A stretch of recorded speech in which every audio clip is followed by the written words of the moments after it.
Hello everyone, তোমাদের সবাইকে স্বাগত আবারও আমার একটা কুকিং ভিডিওতে। আজকে আমি রান্না করতে চলেছি লেমন চিকেন উইথ পেপার, মানে ব্ল্যাক পেপার। চলো প্রসেসিংটা দেখে নিই। প্রথমেই চিকেনগুলোকে ভালোভাবে ধুয়ে আমি একটু কাট করে নিয়েছি। এবার এর মধ্যে অ্যাড করেছি আমি লেবুর রস, ব্ল্যাক পেপার অ্যান্ড সল্ট। খুব ভালোভাবে এটাকে মিক্স করে মিনিমাম 15 to 20 মিনিটস রেখে দিতে হবে। দেন আমরা সেকেন্ড ম্যারিনেশন এর মধ্যে অ্যাড করব।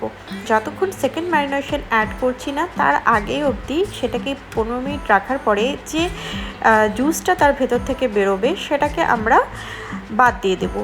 দেন আমি কিছুটা হাঙ্কার্ড নেব, বিকজ নর্মাল কার্ড দিলে এর মধ্যে থেকে ভীষণ জল ছাড়বে। হাঙ্কার্ড, তার সাথে 1 চামচ রসুন বাটা, 1 চামচ আদা বাটা দিয়ে খুব ভালোভাবে আমি এটাকে মেখে ম্যারিনেট করে রাখবো 20 মিনিটসের জন্য। এবার আমি কড়াইতে দেখো ইন্ডাকশানের মধ্যে একটা কুকওয়্যার চাপিয়ে দিয়েছি। এবার আমি এর মধ্যে হোয়াইট অয়েল দিয়ে ভালোভাবে এটাকে গরম হতে দিয়েছি। এর মধ্যে আমি কোনো ফোড়ন ইউজ করব না, বিকজ এর মধ্যে আমার মেন ফ্লেভার হচ্ছে ব্ল্যাক পেপারের, সেজন্য ফোড়ন না ইউজ করে এর মধ্যে আমি কেটে রাখা পেঁয়াজ দিয়ে দিলাম।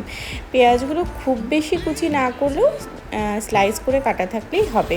সেটা বেশ ভালোভাবে একটু লাল লাল হয়ে ভেজে নেওয়ার পরে ভাজাটা একটু ক্রাঞ্চি নেসটা থাকা দরকার, মানে পুরোটা নরম হয়ে যাবে না। আমি কোনো লবণ অ্যাড করিনি।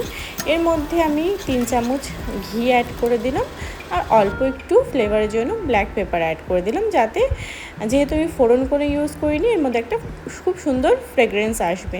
এবার 1 চামচ রসুন বাটা, 1 চামচ আদা বাটা দিয়ে এটাকে খুব ভালোভাবে একদম গোল্ডেন ব্রাউন হওয়া অবধি, মানে এর কাঁচা গন্ধটা প্রপার চলে যাওয়া উচিত। এই রসুন আদার যেন কোনো রকম কাঁচা গন্ধ এর মধ্যে না থাকে, সেভাবে আমাদেরকে খুব ভালো মতো ভেজে নিতে হবে।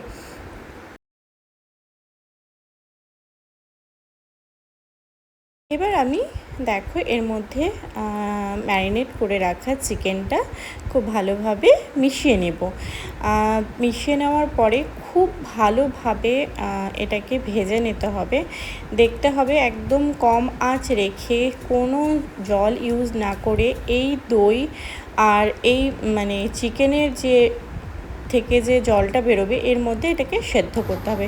দেখো আমি মাঝে মধ্যে ঢেকে 5 মিনিটস 10 মিনিটস করে এটাকে খুব ভালোভাবে কষে নেব। কষে এর মধ্যে থেকে যে জলটা ছাড়বে সেটা দিয়ে খুব ভালোভাবে এটা ভাজা হয়ে যাবে।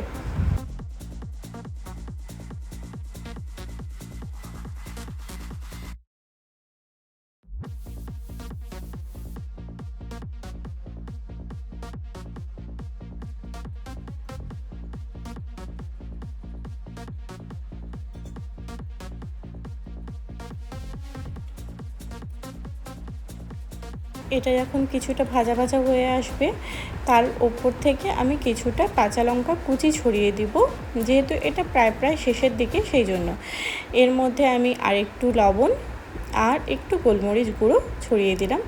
তার সাথে এর মধ্যে আমি একটা ভাজা মশলা অ্যাড করেছি, যেটা নর্মালি বাঙালি ভাজা মশলা হয়, জিরে ধনে লঙ্কা গোলমরিচ দিয়ে, সেটাই আমি শুকনো খোলায় ভেজে গুঁড়িয়ে রেখেছিলাম, সেটাই আমি এর মধ্যে খুব ভালোভাবে ইউজ করে নিলাম, যাতে ফ্লেভারটা খুব ভালোভাবে আসে। আবারও আমি ঢাকা দিয়ে কিন্তু খুব ভালোভাবে এটাকে কষে নেব।